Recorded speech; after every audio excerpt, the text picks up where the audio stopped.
Bom, vamos lá. Nós vamos ver que a nova religião, o cristianismo, ela começou a florescer no início do segundo século e ela culminou com a instituição da Igreja Católica Romana lá no século IV. Ora, se os Netzarim, que são os nazarenos, e os primeiros cristãos, eles eram adeptos do judaísmo, conclui-se com facilidade que o cristianismo, oficializado pelo catolicismo romano, ele não representa a religião praticada pelos originais seguidores de Yeshua, ou Jesus. Então se inscreva aqui, deixa seu like, clica no sininho para receber as nossas notificações. Por sua vez, o protestantismo e as atuais denominações evangélicas também não expressam a fé original, salvo raras exceções, visto que seguem inúmeras práticas e dogmas estabelecidos pela Igreja Católica. Vamos ver alguns. A substituição do sabá, o sábado pelo domingo.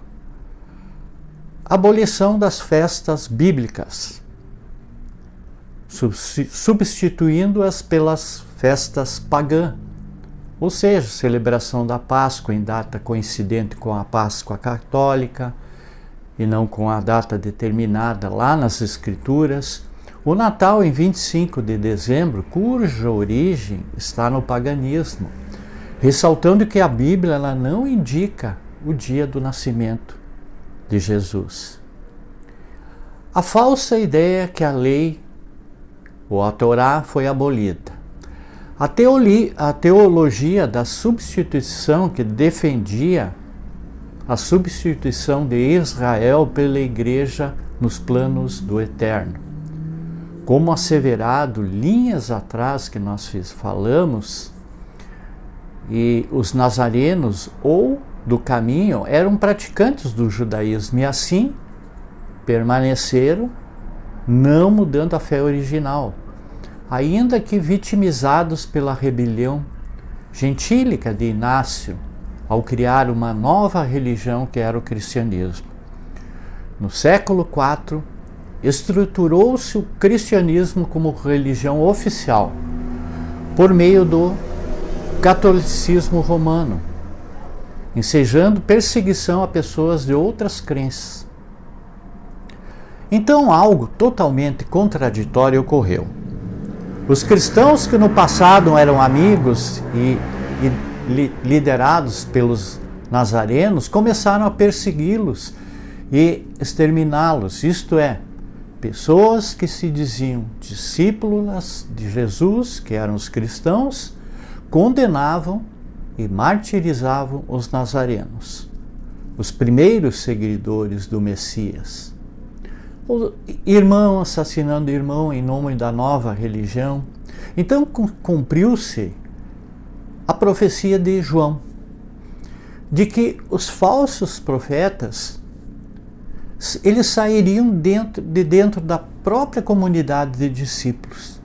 Eles sairiam de dentro de nós, mas não eram parte de nós. Porque se eles fossem dos nossos, eles teriam permanecido conosco. João falou lá no capítulo 2. Os nazarenos foram muito perseguidos pelo Império Romano, que exterminou grande parte do grupo e de seus escritos, razão pela qual existem poucas fontes históricas subscritas pelos próprios nazarenos a respeito de si próprios,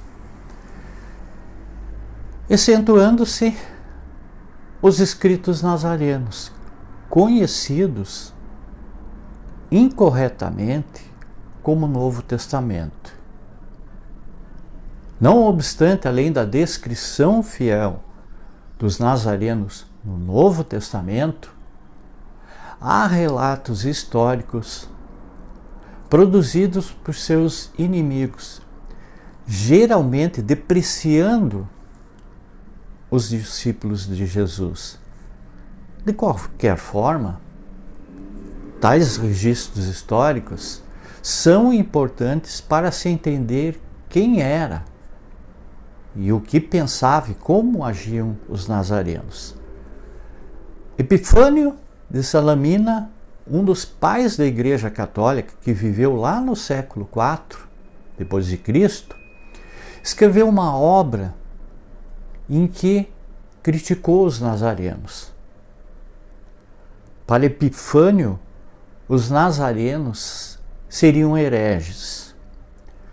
Contudo, nós sabemos com toda certeza que os primeiros discípulos de Jesus não foram ímpios, mas sim homens tementes a Deus.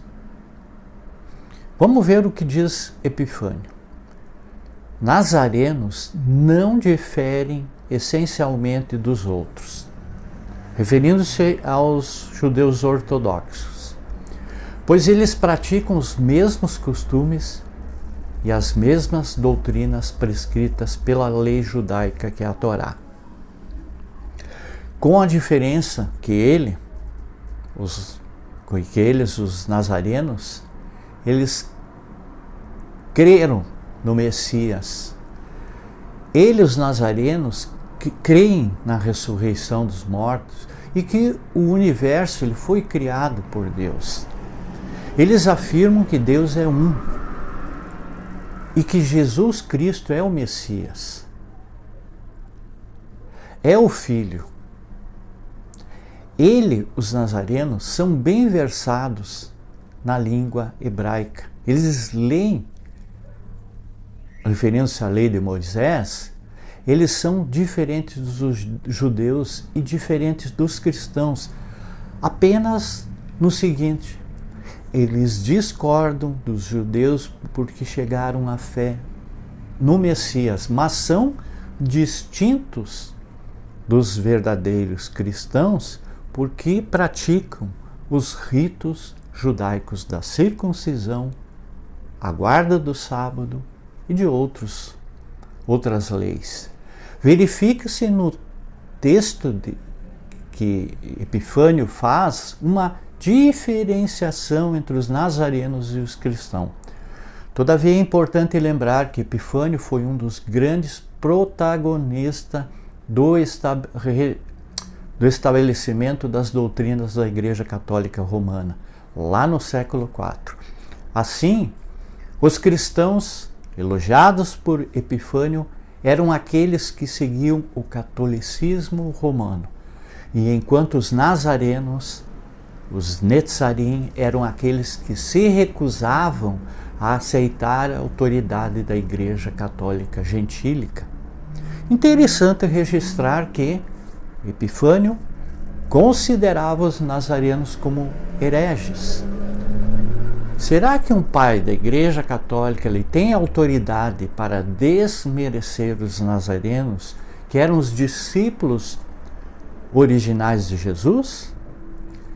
Eles, referindo-se especialmente por seu forte apego aos costumes judaicos, será eles são hereges na opinião da mãe igreja, que é a católica, é apenas porque continuam apegados às ideias antigas. Os nazarenos, eles representam, embora categoricamente não admita, os verdadeiros e Epifânio, diretos descendentes da comunidade primitiva, que era dos apóstolos, a qual nosso autor Epifânio sabe muito bem que foi chamada com o mesmo nome dos nazarenos. Reflita sobre a assertiva transcrita. Os nazarenos, eles eram os verdadeiros e diretos descendentes dos apóstolos.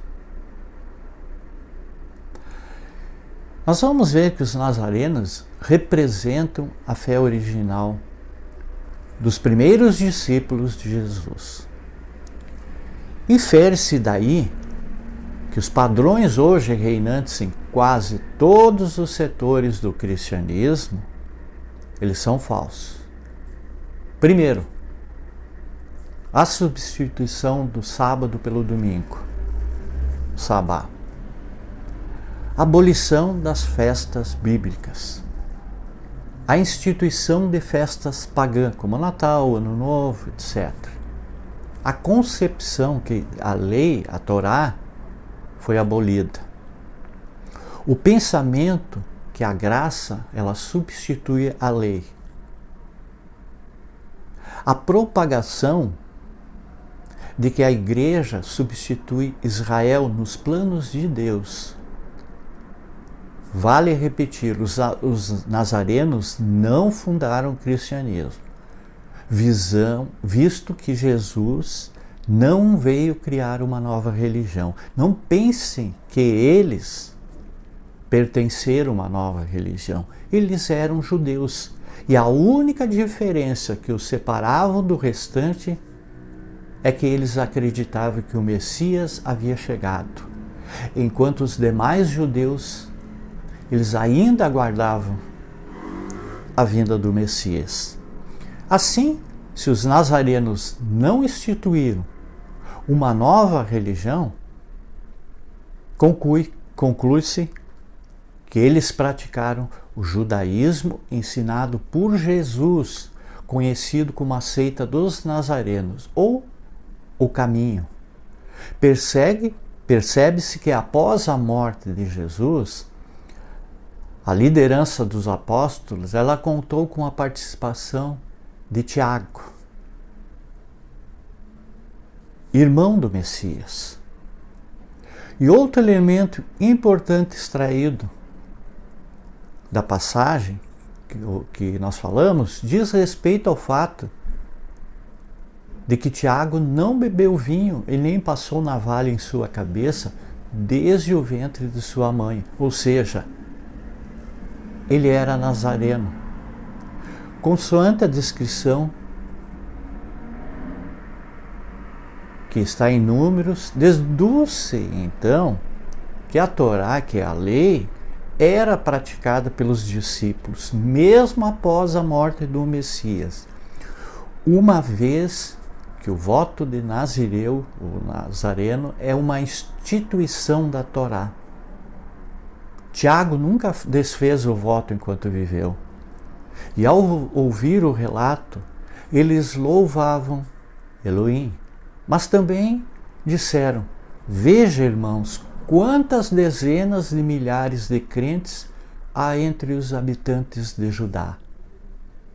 E eles são zelosos da Torá.